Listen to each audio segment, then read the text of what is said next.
Bismillahirrahmanirrahim. Alhamdulillahirabbil alamin. Allahumma shalli wa sallim ala sayyidina Muhammad wa ala alihi wa sahbihi ajma'in. Nawaina bi iftitahil jalsah mithl ma nawahu ahluna wa salafuna wa ajdaduna ba'una salihun. Anna Allah yadkhil niyatana fi niyatihim wa amalana fi amalihim wa magasidana fi magasidihim akhlaqana fi akhlaqihim wa ulumana fi ulumihim wa an nastahdhir arwahahum zakiyah at-tahirah في هذا المسجد المبارك خصوصا سيلجة الإمام الحبيب الكتب أبو بكر بن عبد الله العطاس مصنف الكتاب الحبيب الإمام الكتب عبد الله بن علي محمد الحداد وصاحب الحضرة المقام الحبيب عبد القادر بن أحمد الفقي ولا عبد الله بن عبد القادر بالفقي ولا حبيب محمد بن صالح العام محمد بن علي ولا التويلة ولا حبيب صالح محمد بن علي ولا التويلة ولا حبيب محمد بن علي الحداد ولا حبيب عبد الرحمن محمد الحداد ولا حبيب عبد الرحمن بن علي بن شيخ بكر بن سالم ولا عبد الله بن حسن ولا خيلة ولا حبيب محمد بن عبد القادر الحبشي ولا حبيب محمد بن عبد الرحمن الجفري ولا حبيب حامد محمد بن سالم مسري ولا حبيب محسن بن عمر العطاس ومحمد بن حسين بعبود ولا حبيب محمد بعبود ولا حبيب علي محمد ولا حبيب بن سمسم على العدروس محمد انس بن شهاب الدين ولا حبيب بن سقاف سقاف الجعفر بن شيخ سقاف ولا حبيب القدر بن سقاف ولا حبيب القدر بن احمد سقاف ولا حبيب حسن بن احمد باهرون ولا حبيب سيد الوالد ولا حبيب حامد الرحمن سقاف ولا حبيب عبد الرحمن بن القدر سقاف ولا حبيب حسن بن عبد الهندوان ولا حبيب سقاف بن احمد سقاف ولا حبيب عبد الله بن شيخ بكر بن سالم ولا حبيب زين بن عبد الرحمن باعبود ولا حبيب محمد بن ابي بكر باعبود ولا حبيب العم ابو بكر بن عبد الله الشيخ عبد الله بن عطردون الاولياء تسعه وجميع ساداتنا علويين والدينا ووالديكم امواتنا امواتكم امواتكم وأموات المسلمين والمسلمات والمؤمنين والمؤمنات أصولهم وفروعهم أن الله يعلي درجاتهم في الجنة ويكثر مثوباتهم ويضاعف حسناتهم ويحفظنا بجاههم الفن بهم ويعيد عليهم بركاتهم أسرارهم أنوارهم علومهم ونفحاتهم في الدين الدنيا والآخرة بسر أسرار الفاتحة. بسم الله الرحمن الرحيم الرحمن الرحيم اهدنا الصراط المستقيم صراط الذين أنعمت عليهم غير المغضوب عليهم ولا الضالين رب اغفر لنا ولوالدينا.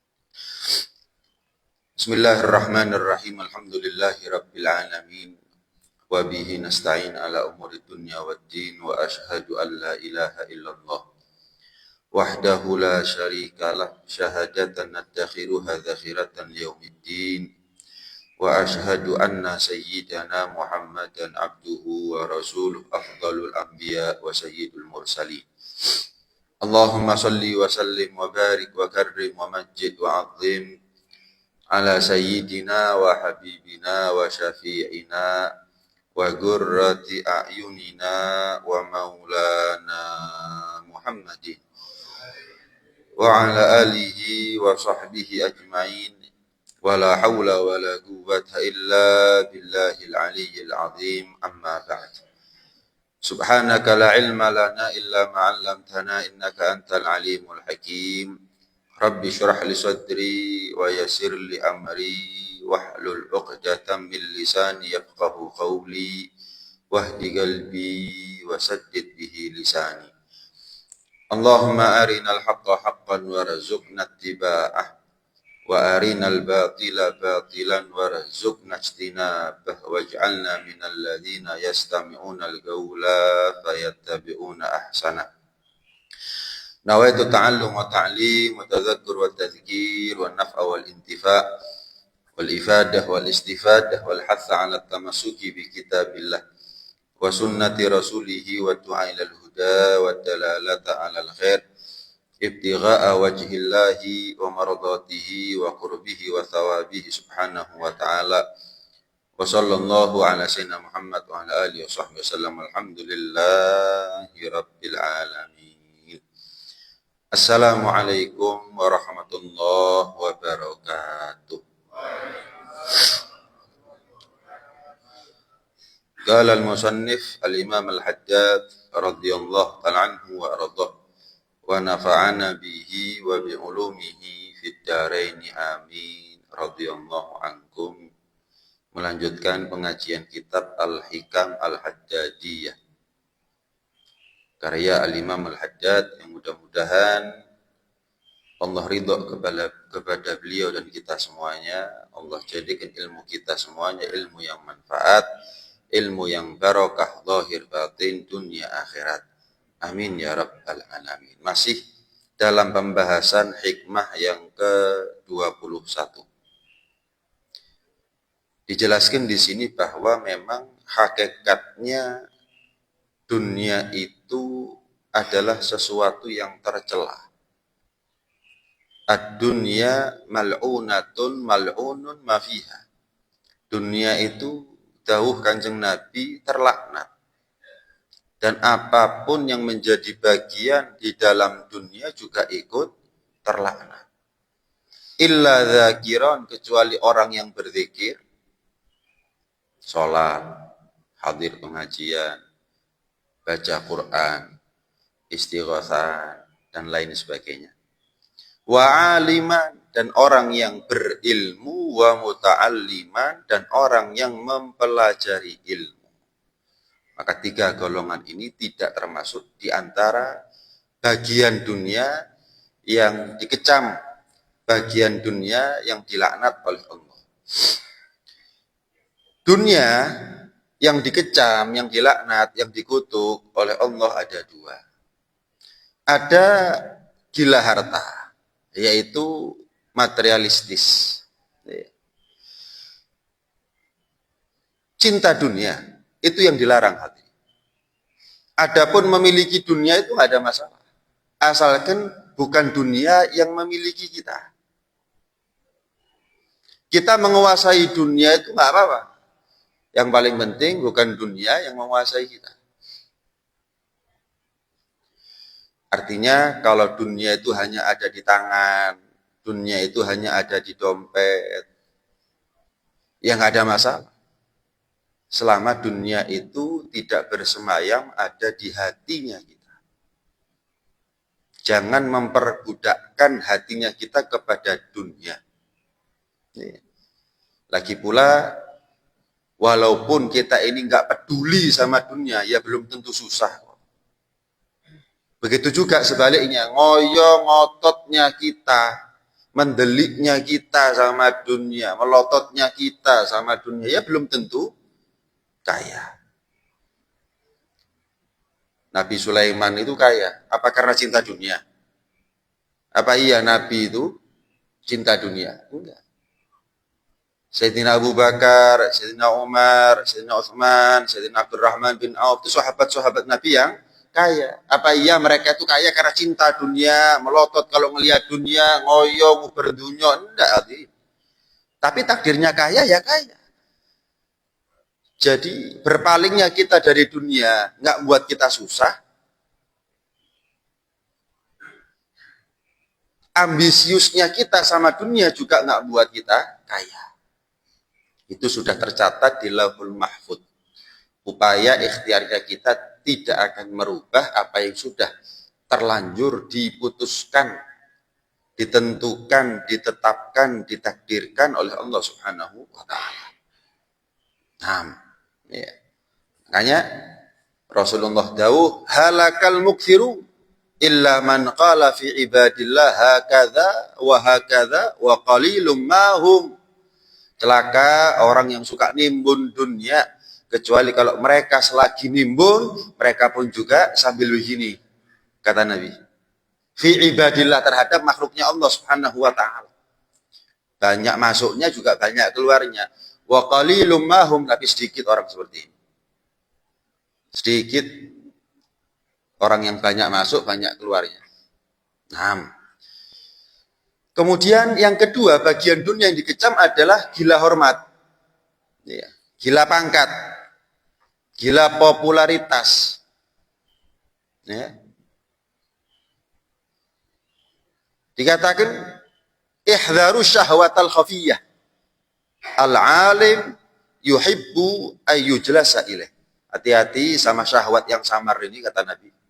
Hati-hati sama syahwat yang samar. Gak ketoro. Tapi itu bagian daripada syahwat. Sesuatu yang tercela. Apa itu? Seorang alim yang berharap banyak yang datang belajar kepada dia.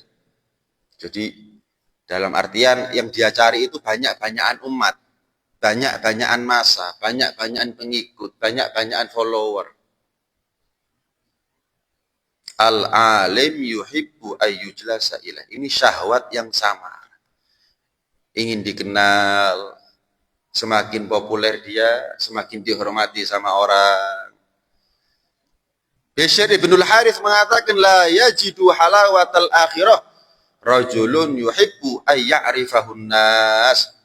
Bishr ibnul Harith mengatakan, nggak akan nanti di akhirat dia akan merasakan manisnya surga jika dia cinta ingin dikenal oleh manusia, cinta popularitas. Ya. Ini bagian dunia yang juga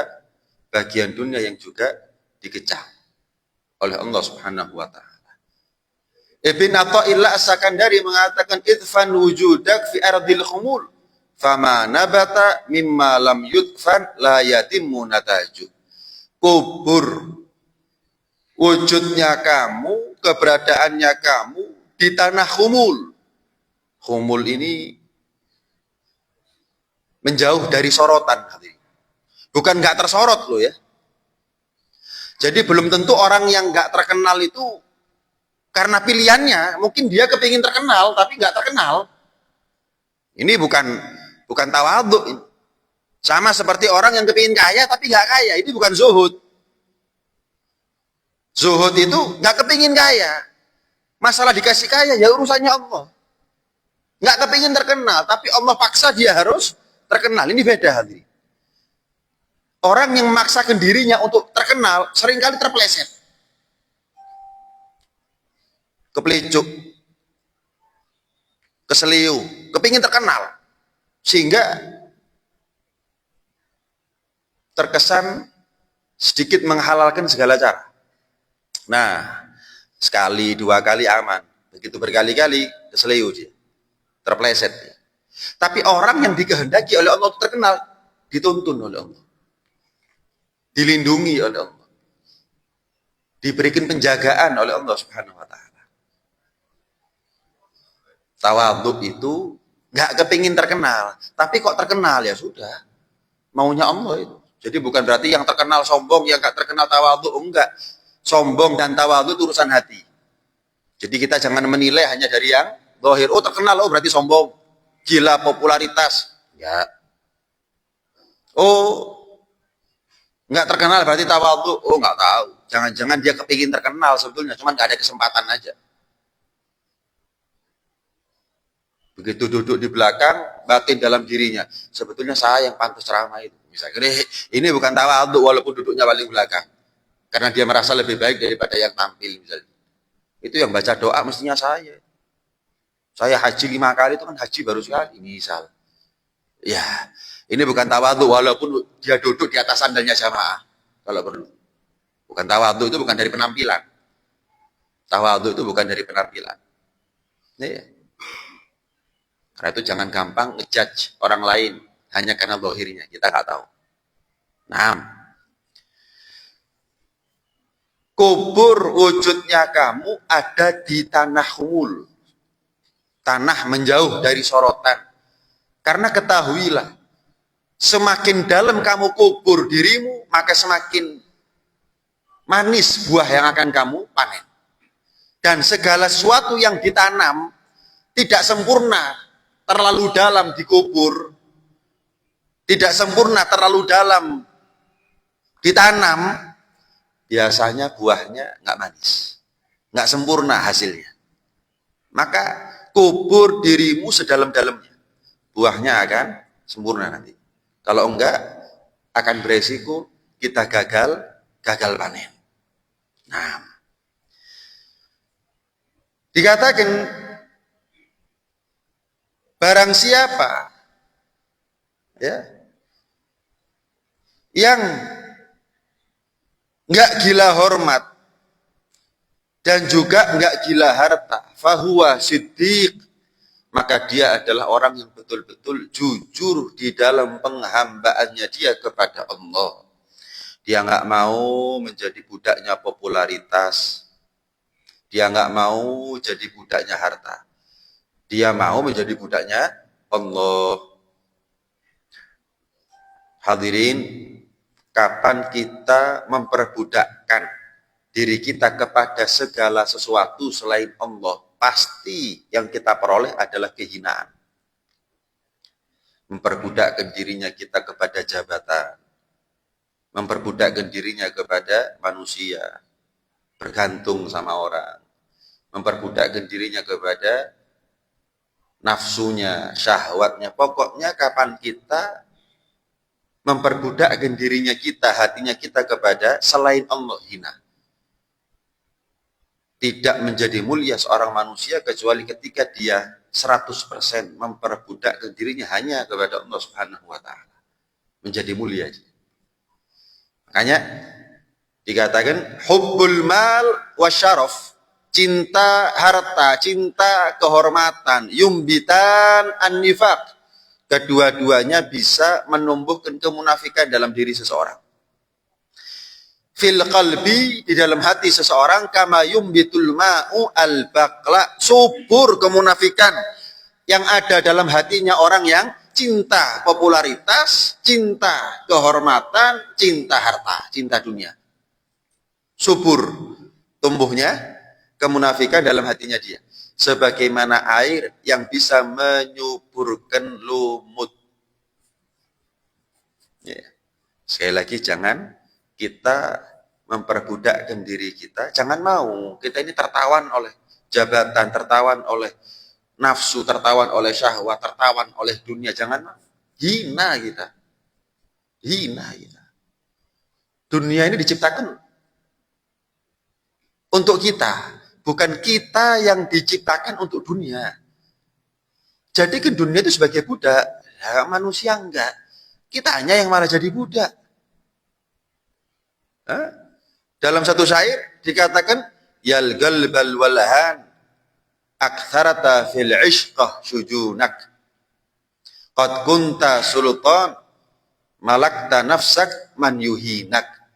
Wahai hati yang linglung, wahai hati yang bingung, kamu telah memperbanyak kesedihanmu dalam cinta, padahal dulunya kamu raja. Sayang, kamu serahkan dirimu kepada sesuatu yang justru membuatmu jatuh terhina. Salah cinta itu salah hina, hadirin. Salah cinta itu bisa membuahkan kehinaan. Cinta dunia, cinta kehormatan, itu salah cinta. Kita ini raja, salah cinta habis kita. Bukan lagi raja, budak kita. Nah, sebaliknya, kalau ada orang yang man zahida fil mal dunal jah, ada orang yang anti dengan harta, dia zuhud, dia nggak kepingin kaya, cuman dia kepingin terkenal. Fahuwa mura'in, maka ini adalah orang yang riya. Coba cek diri kita, hadirin. Kita ini semua ini termasuk saya ini punya penyakit. Punya penyakit. Dan sebetulnya dengan pengajian seperti ini, kita bisa mendeteksi saya ini punya penyakit apa. Dengan ilmu yang kita punya sedikit banyak, kita bisa mendiagnosa penyakit apa yang menjangkiti hatinya kita. Cinta harta, cinta kedudukan, kehormatan, atau dua-duanya. Kalau ada di antara kita, saya nggak kaya nggak apa-apa, terkenal harus, dihormati harus, disegani harus, dan lain sebagainya. Fahuwa mura'in, maka dia adalah orang yang riya. Dia adalah orang yang suka pamer. Man malakal jah faqad malakal mal. Barang siapa yang betul-betul mendapati kehormatan, maka itu adalah akses baginya untuk bisa mendapatkan harta. Ya, orang kalau sudah dihormati, disegani sama orang, dianggap dia sebagai tokoh, punya kedudukan, punya peran, itu bisa dia gunakan sebagai akses untuk menumpuk harta. Tapi sebaliknya, waman malakal mal lam yamlikil jah bikulli hal. Orang yang punya harta belum tentu dia itu menjadi tokoh, menjadi figur, menjadi rujukan masyarakat, belum tentu. Jadi yang lebih bahaya mana? cinta kedudukan itu lebih baik daripada cinta dunia. Kenapa? Dengan cinta kedudukan, itu bisa menjadi aksesnya dia untuk cinta dunia. Kenapa? Dia dihormati. Dia ditokohkan. Entah karena ilmunya, entah karena sepuhnya, entah karena jabatannya. Dari nggak kaya bisa kaya dia. Dengan kedudukan dan pengaruh yang dia punya. Tapi orang kalau cuma sekedar kaya, belum tentu dihormati orang. Belum tentu dihormati orang. Jadi, kedudukan atau aljah dalam bahasa tasawuf, itu memiliki pengaruh sosial, ya, atau nama baik, kewibawaan di mata masyarakat. Orang yang dihormati itu dituruti hadirin. Dipenuhi apa yang menjadi kemauannya. Walaupun dia itu nggak punya apa-apa sebetulnya. Banyak orang yang mendekat, banyak orang yang ngasih. Yang namanya manusia kalau sudah, walaupun dia miskin tapi kok dihormati orang, datang dikasih. Dari yang nggak cinta dunia jadi cinta dunia aja. Enak ya. Akhirnya begitu. Dari yang nggak ngelirik dunia, bukan ngelirik lagi, mendelik dia sama dunia. Makanya orang yang punya kehormatan sosial, itu biasanya juga punya kemudahan untuk mengakses harta karena orang terlanjur percaya dan hormat kepada dia. Beda sama harta ini hanya kekayaan materi. Orang yang kaya belum tentu dihormati. Bisa jadi orang yang kaya itu dibenci. Ya. Direndahkan, nggak punya pengaruh. Maka orang yang punya harta belum tentu bisa membeli kehormatan atau pengaruh sosial. Nah,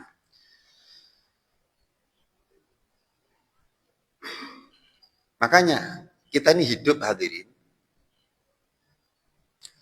Kapan kita mati, seberapa banyak yang mendoakan kita tergantung akhlaknya kita. Kapan kita meninggal, yang ngubur kita seberapa banyak bukan tergantung kekayaannya kita. Pengaruhnya kita bukan. Tergantung akhlaknya kita.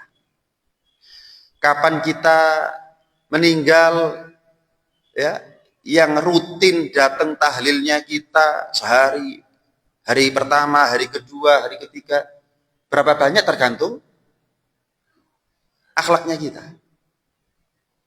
Bukan tergantung kekayaannya kita. Ini pengaruhnya akhlak. Ini pengaruhnya etika di dalam masyarakat. Makanya Yahya bin Mu'adz mengatakan, husnul khuluq hasanatun la tadurru ma'aha kasratus sayyi'at. Orang itu kalau punya akhlak baik, orang akan lupa kalau dia ini pendosa. Sebaliknya, su'ul khuluq sayyi'atun la tanfa' ma'aha kasratul hasanah. Orang yang punya perilaku buruk, akhlak yang jelek, itu adalah kejelekan yang membuat orang lupa kalau dia itu adalah ahli ibadah. Jadi kalau kita punya kekurangan dalam ibadahnya kita standar. Ini kekurangan bisa kita tutupi dengan akhlak yang baik. Tapi kalau kita punya kekurangan dalam akhlak, ini adalah kekurangan yang nggak bisa kita tutupi walaupun kita itu ulama. Walaupun kita itu ahli ibadah. Walaupun kita itu loman, tetap kalau akhlaknya nggak baik, di mata manusia, dia nggak baik. Walaupun ulama, walaupun pejabat, walaupun umarok, walaupun kaya, walaupun loman, walaupun ahli ibadah. Jadi bagaimana kita baik di mata Allah tergantung ibadahnya kita. Tapi bagaimana kita baik di mata manusia tergantung kepada akhlaknya kita. Bahkan standar paling minim, paling rendah manusia layak dikatakan sebagai manusia adalah bukan ahli ilmu, bukan ahli ibadah, tapi dia punya etika yang baik. Wis, itu titik terendah manusia layak dikatakan sebagai manusia yang sesungguhnya. Kapan nggak punya ilmu, nggak ahli ibadah, nggak punya akhlak, sudah. Dia manusia hanya penampilan saja, matanya dua, kakinya dua. Itu saja yang membedakan dia dengan binatang. Kalau binatang kakinya 4, dia kakinya 2. Kalau binatang punya ekor, dia nggak punya ekor. Udah. Artinya apa? Kita ini kapan berperilaku baik, ya otomatis orang akan hormat sama kita. Tapi jangan sampai bagaimana orang menghormati kita, kemudian itu kita salah gunakan untuk dalam tanda kutip mencuri hartanya mereka untuk menjadi miliknya kita. Dikatakan oleh ulama seburuk-buruknya akhirat, tapi saya berharap dari dia dunianya. Yang datang tujuannya baik, yang didatangi tujuannya jelek. Hati-hati, kalau sudah jadi tokoh, ya, kalau sudah dihormati sama orang, jangan sampai itu justru awal malapetaka dengan kita ambisius terhadap dunia. Ya. Oh, kalau sudah ambisius tamak hadirin. Kalau sudah ambisius tamak, bukan porsinya, dia nggak mampu duduk di situ, nggak peduli sudah. Yang penting saya dengan duduk di situ dapat uang berapa. Ah, itu kan nanti bisa dipelajari sambil jalan. Ah, nanti kan banyak teman saya yang bantu nanti. Saya kan punya tim, saya kan punya orang, saya kan punya masa, saya kan. Kenapa? Dunia. Dari awalnya dia dihormati sama orang. Man zahida fil jah wa habba fil mal fahuwa laim. Barang siapa yang saya nggak terkenal nggak apa-apa, tapi kaya harus, ambisius sama dunia, maka dia adalah orang yang laim, orang yang tercela. Orang yang tercela. Lu'ina abdud dinar, lu'ina abdud dirham, kata Nabi. Terlaknat orang yang cinta dinar, terlaknat orang yang cinta dirham. Dan waman ahabbal mala wal jah, barang siapa yang ambisius terhadap kehormatan dan harta dunia, kana asgharu uqubatih hirmanahuma, maka hukuman paling minimnya dia adalah nggak dihormati dan nggak kaya. Ambisius, gimana caranya dihormati sama orang, gimana caranya kaya. Yo gak sugi-sugi, yo wong gak ono sing lirik.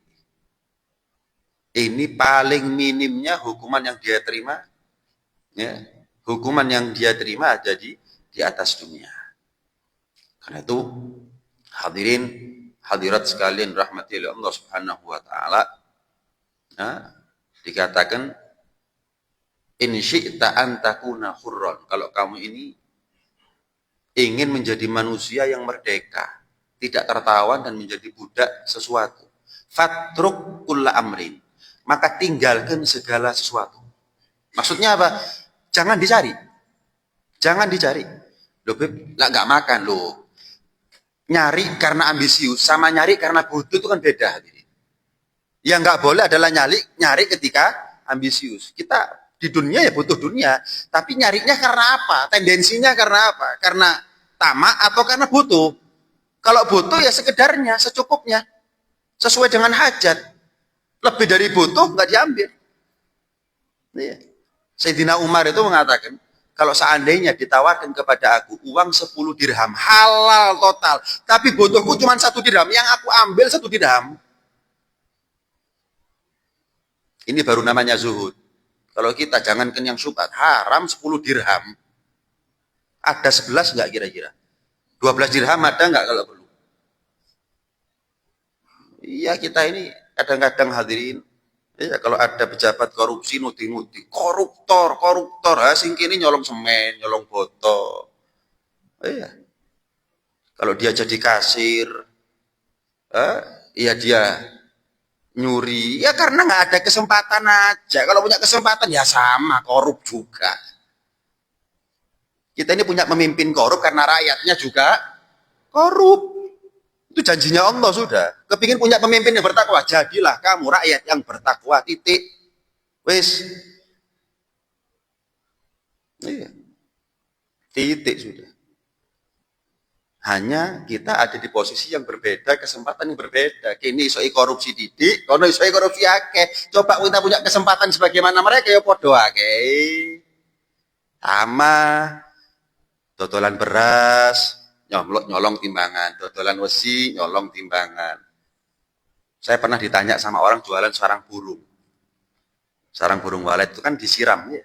Semua kalau orang jualan sarang burung disiram. Jadi sarang burung biar ditimbang berat itu disiram. Semua begitu, Beb. Semua begitu. Gimana hukumnya? Tetap nggak boleh. Tetap nggak boleh. Jadi kalau semua orang nipu, kamu juga boleh nipu. Gitu. Nggak bisa. Nggak bisa. Jadi ya sama seperti beras tadi udah tadi. Cek abot digawe teles. Pernah Rasulullah SAW. Iya. Ketika beli beras, bukan beli beras, jadi ngecek sidak ada di pasar, ada orang sahabat jualan beras. Dimasukkan tangannya Nabi ke dalam. Ternyata basah yang bagian dalam.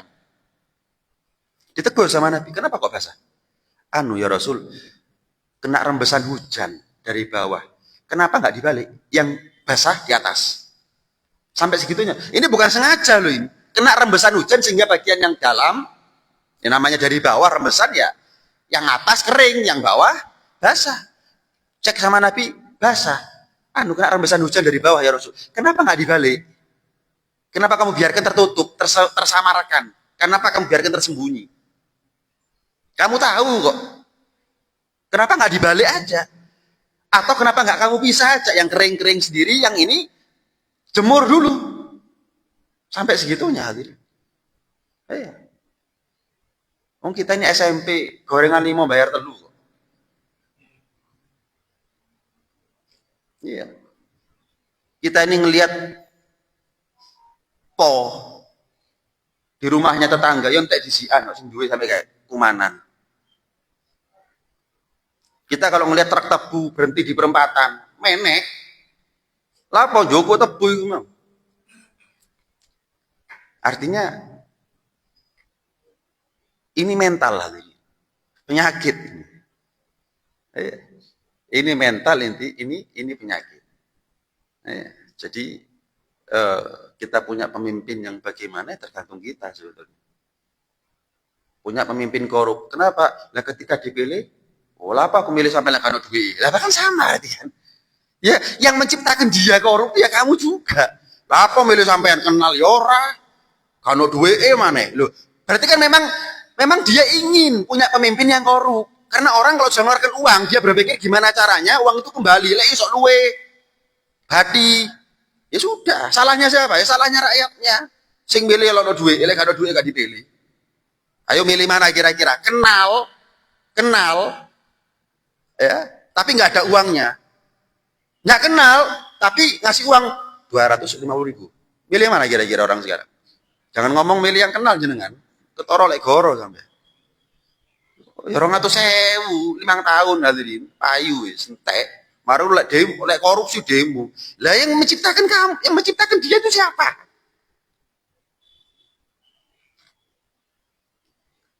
Jadi nggak ada masalah, cuman introspeksi juga. Sudah baik nggak hubungan kita sama Allah ini ya? Kita ini sudah berlaku jujur nggak? Kalau enggak, ya sampai kapanpun ya begini. Ya. Sayyidina Umar bin Abdul Aziz, yang namanya ayam itu nggak dimakan sama serigala, kambing atau ayam. Jadi akor ayam sama serigala ini akor.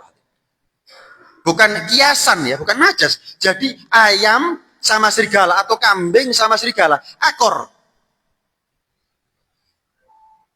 Gak uber-uberan. Padahal ini kan predator sama mangsanya ini. Enggak akor. Sampai penggembala kambing atau orang yang ternak ayam di zaman itu bilang, ini keajaiban, ini karomahnya Umar bin Abdullah. Saking adilnya beliau, sampai yang namanya serigala itu enggak nerekam ayam. Saking adilnya beliau. Sayyidina Umar itu disambati sama rakyatnya saat itu beliau sebagai Amirul Mukminin. Ontanya kecekluk di kota Madinah. Gara-gara jalannya rusak. Nangis Sayyidina Umar. Gimana kalau onta itu nanti nuntut saya di akhirat? Nih, gara-gara jalannya rusak, nggak kamu perhatikan kaki saya sampai patah. Onta itu kalau nuntut saya gimana? Lek dek gini gak ngenteni lek mati baru dikenano ati. Mati loro telu tek baru kenano. Baru ati. Abah saya kan meninggal di tol Pandaan. Peteng. Sekarang dikasih lampu. Apa gak kayak bisa dikasih lampu? Kenapa gak dari dulu? Mesti ngono. Lek gak mati, Jarno. Selalu gitu aja. Walas. Pernah juga terakhir ini ya sebagai cerita, Sayyidina Umar sebagai khalifah, sebagai Amirul Mukminin, ngutus satu orang untuk pergi ke satu sahabat di luar negeri. Yang mana ini sahabat diutus sama Sayyidina Umar sebagai godi, sebagai hakim, atau sebagai pemimpin pejabat di daerah itu. Diutus. Pulang ini utusan Sayyidina Umar balik, maka diberikan kepada Baitul Mal yang dalam kuasanya Sayyidina Umar saat itu beberapa dinar atau dirham. Dihitung sama Sayyidina Umar. Oh, berarti pejabat itu jujur. Setor kepada kita yang ada di pusat untuk masuk ke Baitul Mal sekian ratus juta atau sekian miliar, jujur orang itu. Utusannya ini bilang, lah kalau sudah pemimpinnya jujur, yang di bawah juga jujur.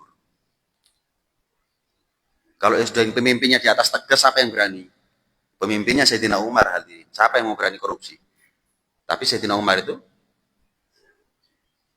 siang nggak pernah tidur, malam nggak pernah tidur. Jadi tidurnya beliau itu ketiduran.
dicopot kandangnya, dibuat sakit kandangnya. Hadir pengajian itu enak ada di situ, tapi bukan berarti nggak kerja. Cuma tendensinya apa itu kerja, menimbul, menumpuk, ataukah yang butuh lain. Nah terakhir,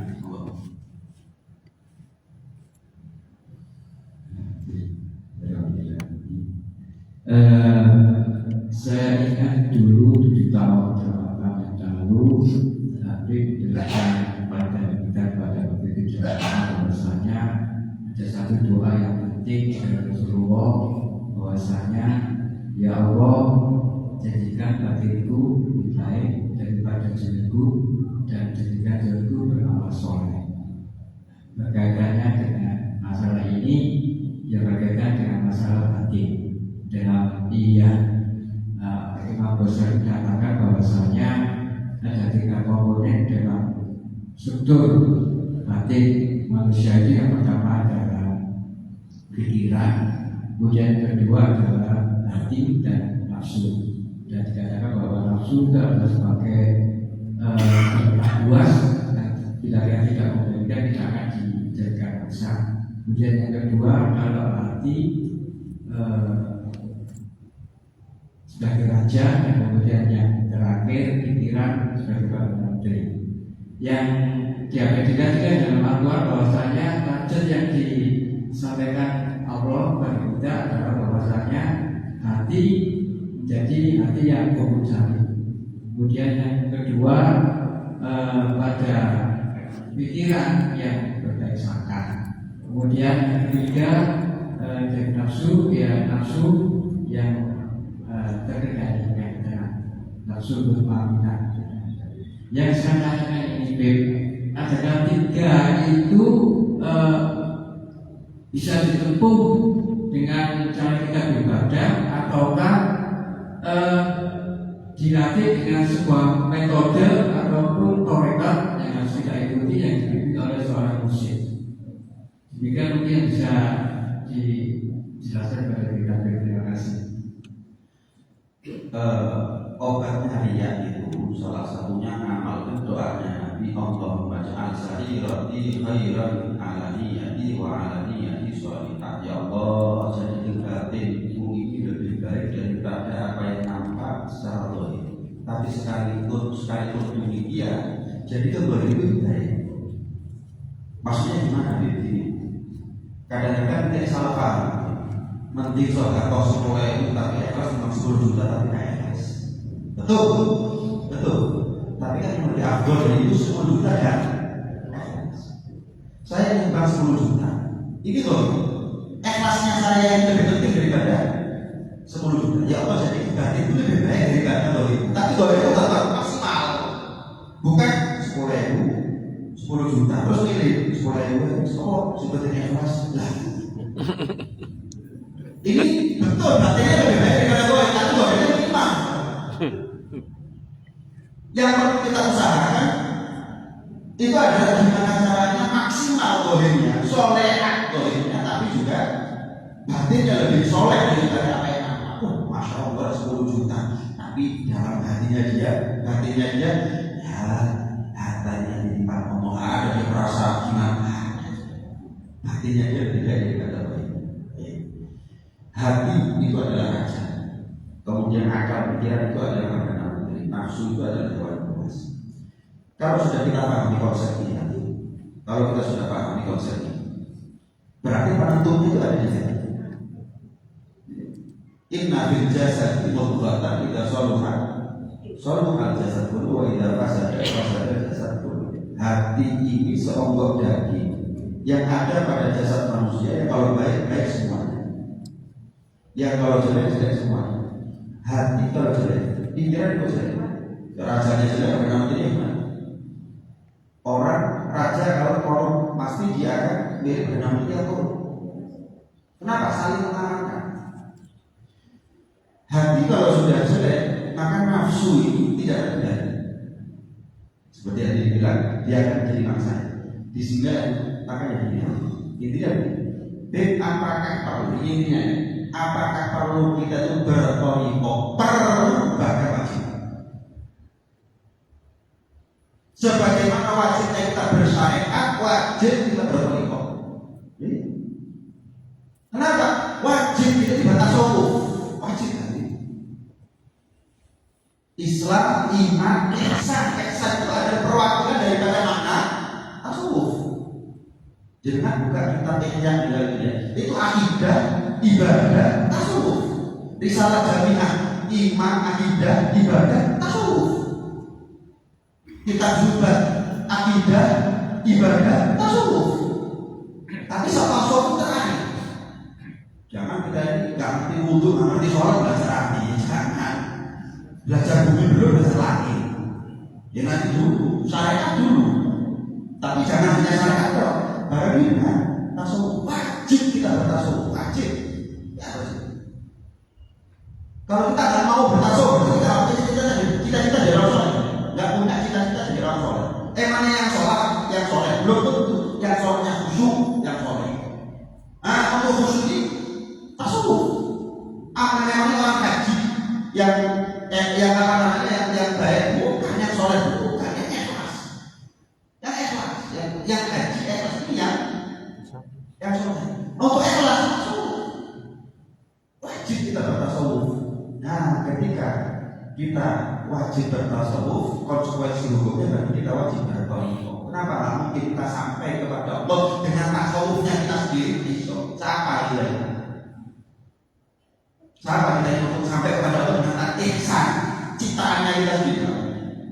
Ulama sudah bikin toriko, makanya disebut dengan toriko. Toriko itu jalan, metode. Sebagaimana aku sudah sampai kepada Allah, ini loh torikonya. Ayo sampai kepada itu. Tentunya toriko yang sudah mau tanggal Syekh Abdul Qadir Jilani, Abil Hasan Asy'ari dan lain sebagainya. Terus saya torikonya halal. Torikonya ini ada toriko halal. Tapi intinya toriko maksudnya, tapi wajib. Wajib dengan bertasawuf itu wajib. Bahkan konsekuensi dengan wajib bertoriko. Cari toriko yang kursinya benar. Enggak semua torikonya benar, tapi kayak ada kursi di sini kan benar. Kursi itu boleh duit. Kursi di situ karena berarti uang ini dijaga oleh sakti lah. Lah apa sakti ya? Iblis sakti lagi dari ujung barat ke ujung timur dunia sampai kita ada. Lah apa sakti? Bukan. Dijak kursi, masya Allah, pengajian jam 2 malam. Serius, pengajian tafsir, tapi ada orang. Sing ngajar ada orang. Berikrar. Apa? Allah Taala Allah bagaimana? Ada baca tahu nggak oleh kursi? Dia membina dirinya sendiri. Kalau nafsunya sekarang orang yang pengajian kan iso. Kok mau nganterin orang lain selamat ya selamat kalau kamu ada sama Al-Quran aja enggak. Pengajian jam 2. Ya mestinya kan merokokan itu ubah. Tapi hati-hati. Cuma memang kalau nekat dilakukan. Nah kita ini kadang-kadang rata semuanya pikiran. Sebenarnya nggak bisa kita. Bisa. Jangan sama-sama. Cari orang yang sudah teruji. Jadi dia sudah guru. Cari orang amalnya, tingkat lakunya sama dengan orangnya. Yes, ikut. Tak viral tahu, tak tahu ceramah. Ini orang yang normal. Ini orang yang normal. Kita ini tak mau berburu kecuali pengajar itu ada yang viral. Jadi nggak semua yang viral kayak. Jadi kan aku sendiri. Mana yang viral ini mana? Sama viral yang bukan viral hanya ini. Beda. Jadi itu dia seperti itu. Kalau sudah tingkat lakunya sama dengan. Kalau enggak, buat arah, mudah dan umur segala orang dalam keadaan. Amin. Kita kepada Rasulullah. Amin. Amin. Amin ya rabbal alamin. Rabbana fa'na bima 'allamtana rabbi 'allimna alladhi yanfa'una rabbi faqihna wa baghfir lana wa qina fi dinina ma'al kutub wa zakat rabbi wafiqna wa fiqhum lima ta'ti qawlana fi karama wa rasulina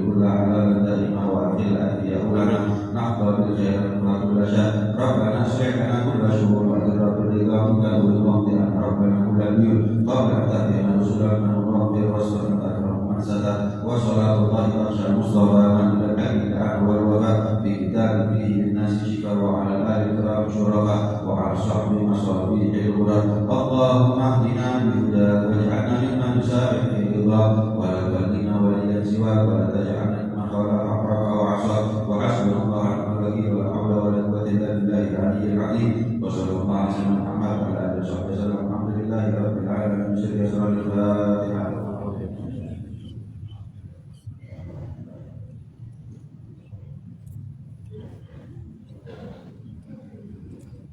Jangan lupa sholat isyraqnya. Amin. Wassalamualaikum warahmatullahi wabarakatuh.